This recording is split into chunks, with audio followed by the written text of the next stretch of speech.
Welcome to the dark side, bienvenue dans Holocron, votre émission consacrée exclusivement à l'univers Star Wars. Alors aujourd'hui dans Holocron, on vous parle de drogue. George Lucas, notre père à tout sacré avec Star Wars, une société fictive extrêmement riche et comme toutes les sociétés, elle est assujettie à un certain nombre de dérives et de petits problèmes liés à l'alcool et la drogue. Et c'est pas notre très cher Yann Solo National qui dira le contraire. Allez viens Chewie, on va tuer des Ewoks. Dans l'univers Star Wars, on ne parle pas de drogue à proprement parler, mais plutôt d'épices. Oublie de suite cette blague avec le poivre. De suite. Ça fait chier. Quel sale gosse.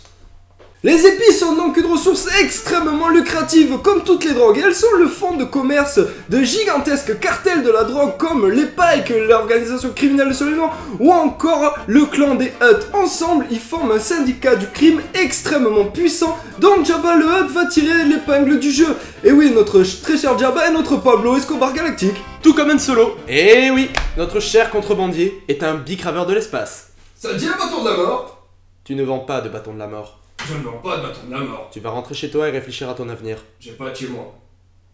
Tu vas rentrer chez toi et réfléchir à ton avenir. D'accord. Dans leur cale, on trouve de nombreuses épices, telles que l'Andris, une épice provenant de la planète Servacos. Alors Servacos est une planète du système de Tamarin, donc un système qui se trouve dans la bordure extérieure et sous contrôle pirate. Non mais sans déconner, toutes les planètes ont produit de la drogue, faut forcément que ça soit sous contrôle pirate. C'est n'importe quoi cette vie, putain. La planète Servacos abrite également une autre épice portant le nom de Carsunum. Alors la Carsunum est une épice de couleur noire que l'on retrouve dans les bas-fonds de la planète. Celle-ci a un fort pouvoir euphorisant. Voilà une sensation de joie et de plaisir pendant quelques heures. Et ensuite le consommateur finit à peu près comme ça.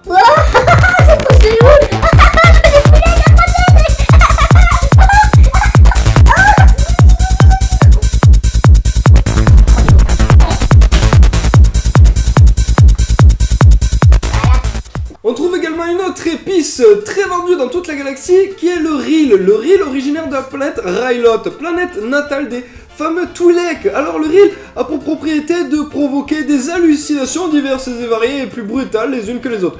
J'adore. On trouve une autre épice dans la galaxie, elle porte le nom de Glitterstim. Oui, un nom absolument imprononçable. Oui, celle-ci est une épice originaire de Kessel et se présente à l'état naturel par un petit brin souple. Les mineurs de Kessel sont obligés de récolter le Glitterstim dans un noir absolument total pour ne pas endommager les petits cristaux qui sont présents sur le brin de Glitterstim. Alors, une fois récoltés, ils sont conditionnés et ensuite vendus. Alors, pour consommer ces drogues, rien de plus simple, il suffit de l'exposer à la lumière où les cristaux noirs vont devenir bleus luminescents. Et là, il suffit juste de l'inhaler ou encore de l'avaler. Celle-ci va provoquer des effets absolument euphorisants et provoquer bon nombre d'autres aptitudes particulières. Le Glitterstim est une épice extrêmement spéciale, et spéciale en 2 points. Le premier point est que la personne qui consomme cette drogue va développer le pouvoir de lire dans les pensées d'autrui. Elle a également une petite contrepartie, on peut éventuellement en finir aveugle ou encore mentalement instable. Je vais tous les tuer, tous un par un. Je vais les égorger. Oui, oui, je vais tous les égorger.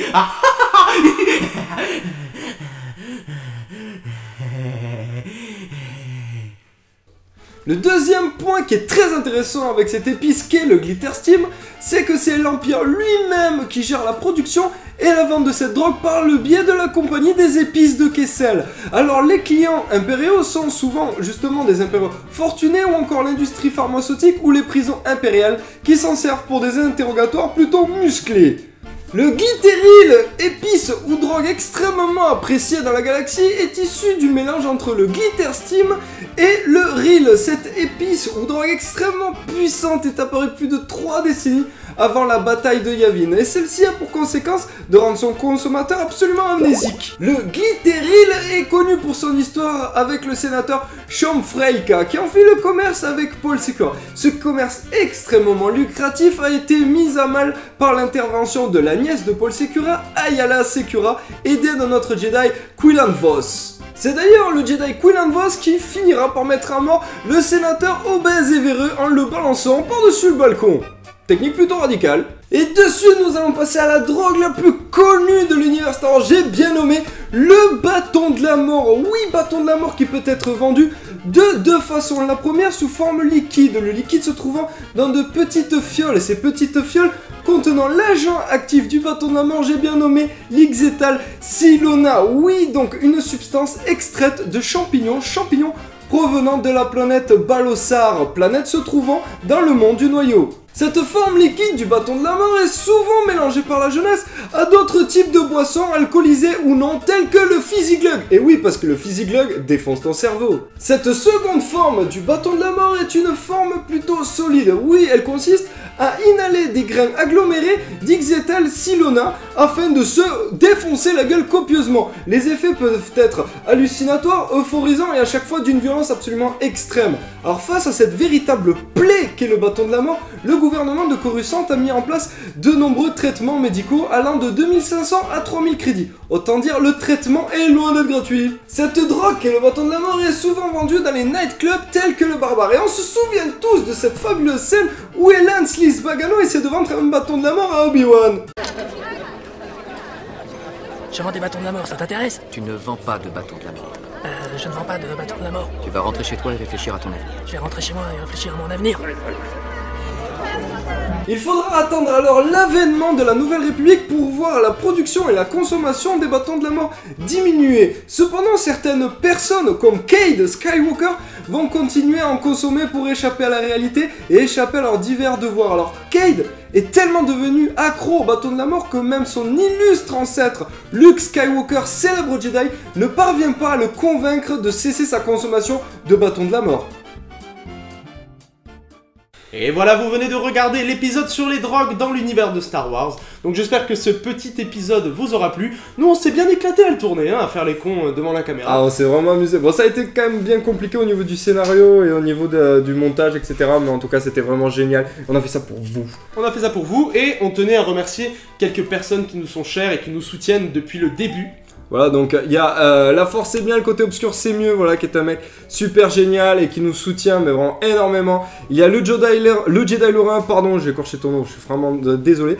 Voilà, qui gère Making Star Wars France à les jeter, c'est super intéressant. Et ensuite, tous les groupes de fans, la tribu perdue des fans, rejoint le côté obscur, on a des cookies, la cantina, on a des cookies. Enfin bref, excusez-moi, vous êtes nombreux et merci de nous soutenir. Et ça fait vraiment super plaisir. Je tenais également à remercier la page YouTube de Talk Star Wars to Me. Bah. Ce mec est en or, il parle de nous à chaque fois sans jamais nous avoir demandé quoi que ce soit et je trouve ça juste énorme qu'on puisse se soutenir entre nous, les youtubeurs Star Wars entre guillemets, parce que youtubeurs Star Wars c'est quand même pas... Bref, vous avez compris, il y a cette page et il y a également la page de l'instant Star Wars. De l'instant Star Wars qui également nous soutient et on se soutient mutuellement. Bah, voilà, il faut aller jeter, c'est vraiment super. Des pages que vous retrouverez dans la description de la vidéo. Et petit message à la fin, merci à toi, mon cher ami Clément, de nous avoir permis de finir cet épisode grâce au chargeur de batterie que tu nous as prêté ce matin. Merci à toi, t'es super mon gars. Et la chaîne YouTube de Clément sera également dans la description puisque il fait également des vidéos. Voilà, donc c'est la fin de cette vidéo, j'espère qu'elle vous a plu, je vous dis à la prochaine, n'hésitez pas à la liker, à partager et à vous abonner en attendant que la force soit avec vous.